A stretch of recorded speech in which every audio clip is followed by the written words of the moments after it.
तीसरा नियम क्या है? देवी देवता तथा पितर पूजा निषेध। ये हेडिंग है, देवी देवता और पितर पूजा निषेध। किसी प्रकार की पितर पूजा, श्राद्ध निकलवाना आदि कुछ नहीं करना है।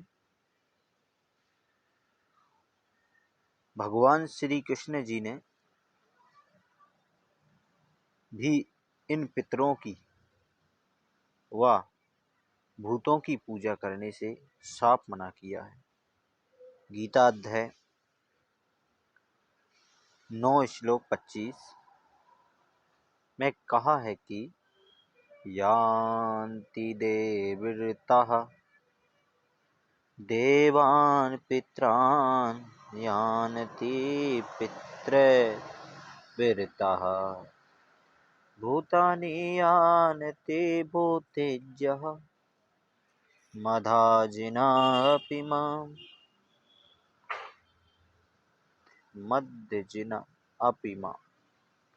अनुवाद: देवताओं को पूजने वाले देवताओं को प्राप्त होते हैं, पितरों को पूजने वाले पितरों को प्राप्त होते हैं, भूतों को पूजने वाले भूतों को प्राप्त होते हैं, और मता अनुसार पूजन करने वाला भक्त मुझसे ही लाभान्वित होता है।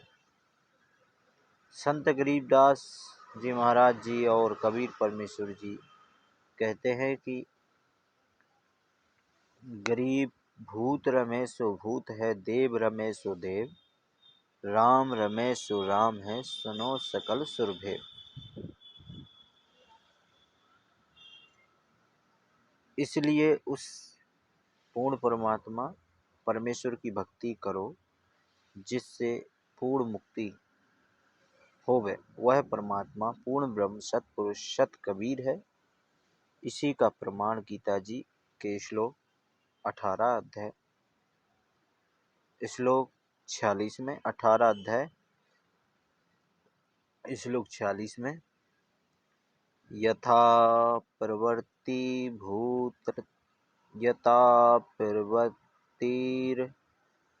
भूतानां यत् प्रवृत्तिर्भूतानां येन शर्मिदं ततं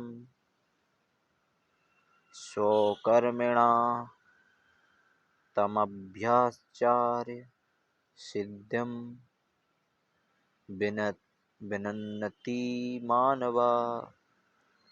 अर्जुन, अनुवाद है, जिस परमेश्वर ने संपूर्ण प्राणियों की उत्पत्ति की हुई है और जिससे समस्त जगत व्याप्त है, उस परमेश्वर की अपने स्वाभाविक कर्मों द्वारा पूजा करके मनुष्य परम सिद्धि को प्राप्त हो जाता है।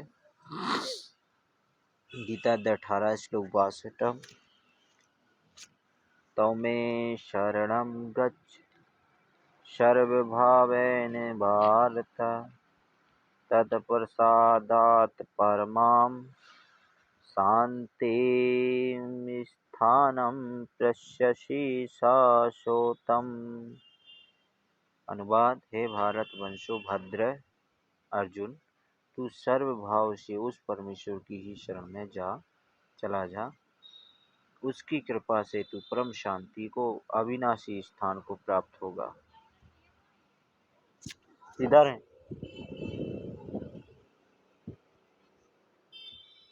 सर्वभाव का तात्पर्य है कि कोई अन्य पूजा न करके मन कर्म वचन से एक परमेश्वर में आस्था रखना।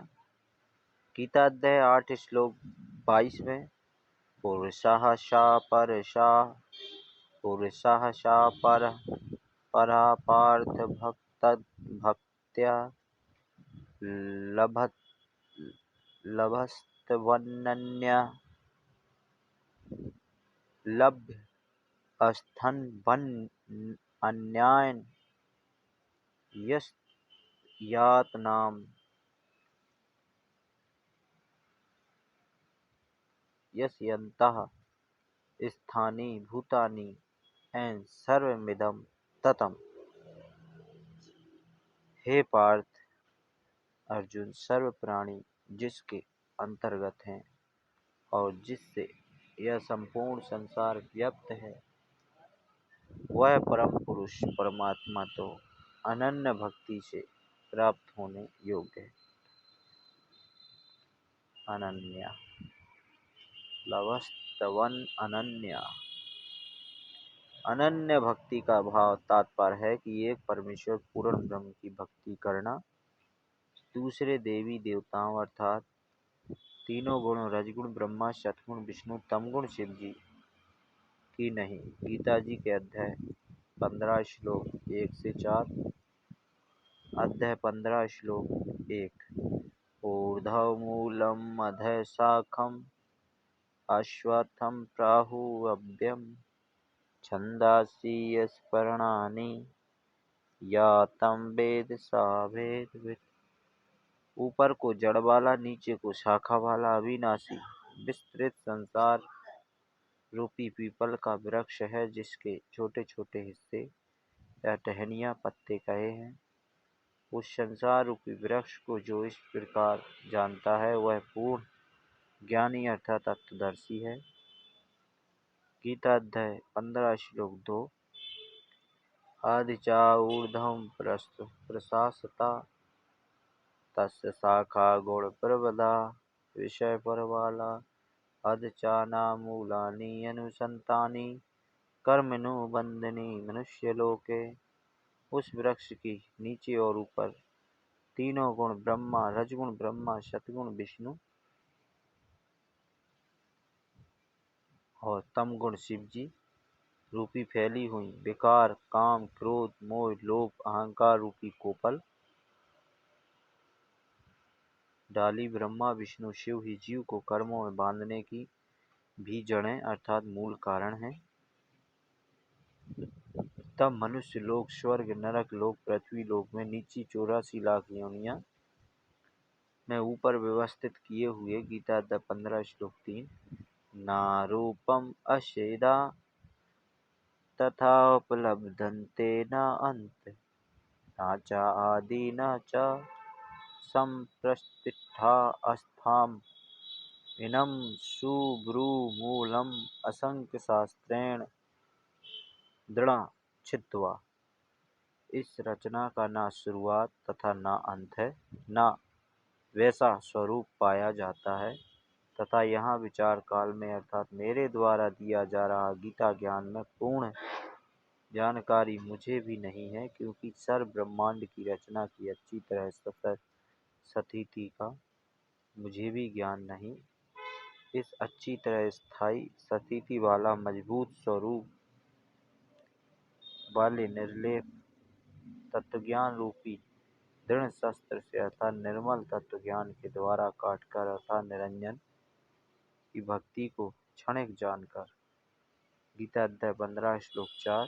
ततः पदम तत्परिमार्ग गित्तव्यम यस्मिन् अनगता न निवारन्ति भूयः तमेचाधम पुरुषं प्रबध्ये यथा प्रवृत्ति प्रसृता पुराणी।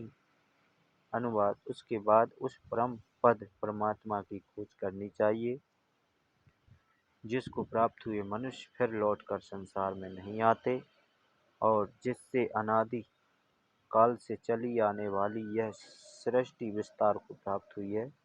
उस आदि पुरुष परमात्मा के मैं ही शरण में हूँ।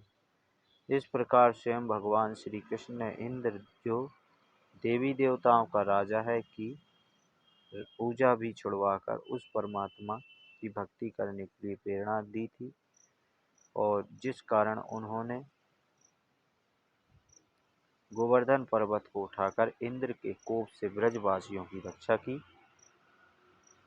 आदरणीय गरीबदास जी महाराज कहते हैं, गरीब इंद्र चढ़ा ब्रज डुबोवन भीगा भीत न ले, इंद्र कड़ाई हो जगत में पूजा खा गए देव। कबीर इस संसार को समझाऊं के बार, पूंछ पकड़ के भेड़ की उतरा चाहे पार। अब आपको चौथे नियम पे लेके आए हैं। तीसरा नियम कंप्लीट।